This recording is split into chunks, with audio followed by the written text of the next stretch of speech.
Have you ever been sold on the myth that your taxes will be lower in retirement, therefore you should defer your taxes until later? That was the conventional wisdom propagated for many years, but it's a myth, and in many cases it's a flat out lie for retirees. And there's several reasons for this. That's what we're going to talk about in today's video, so stick around.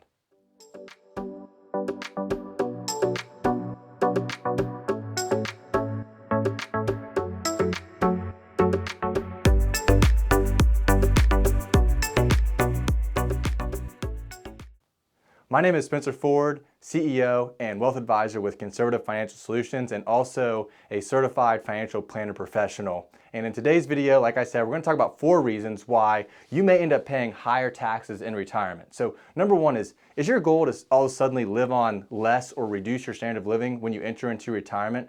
For most families we serve, their goal is to live as well, if not better, than before they retired. Certainly not to reduce their income. In fact, they may want to increase their income a little bit in the early years to take some of those extra vacations they missed out on while they were still working. In fact, we encourage it. We have a saying in our practice that you're never any younger, healthier, or freer than you are today, and we want families to be able to take advantage of that while they still can.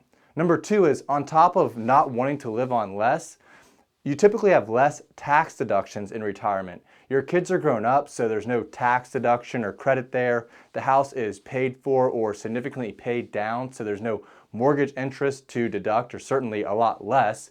And now that you're retired, you might donate more of your time to the causes that you hold dear rather than money, potentially lowering your charitable deductions. So oddly enough, the time that you could really use some of those credits and deductions is the exact same time a lot of them go away.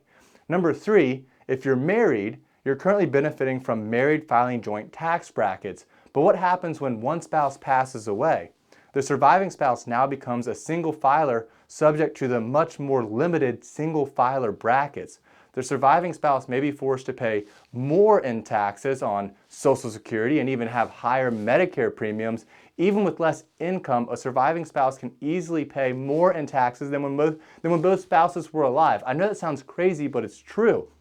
We're going to do another video where I'll walk you through an example of this, and we're going to call that video, "Do Surviving Spouses Pay More in Taxes?" So be on the lookout for that. And that's really something that I can't overemphasize because we see it all the time, and I don't know what the mental block there is for some financial advisors where they don't plan for that surviving spouse situation, because most of the time someone's going to find themselves in that situation. So leave it to the IRS to kick you while you're down.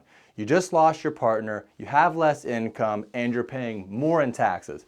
Aside from that being a terrible combination, it can also dramatically affect the success of your retirement. Number 4 is required minimum distributions.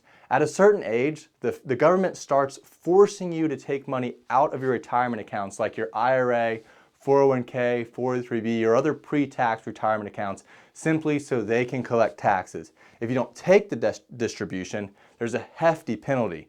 Yes, the government really wants your money that badly.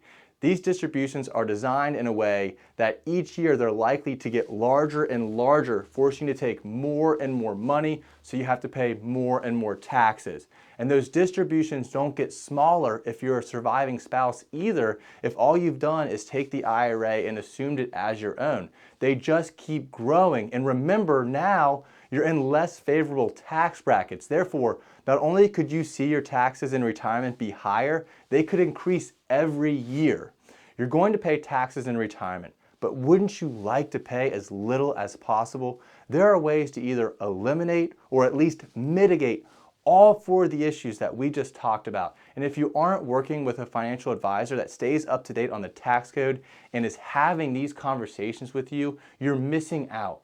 All of our advisors are trained to have these conversations, and if you would like to talk to one of our advisors, please call the number on the screen. And remember, conservative beliefs, conservative values, conservative financial solutions. Again, I'm Spencer Ford, CEO and wealth advisor with Conservative Financial Solutions, a certified financial planner professional, and we'll see you in the next one.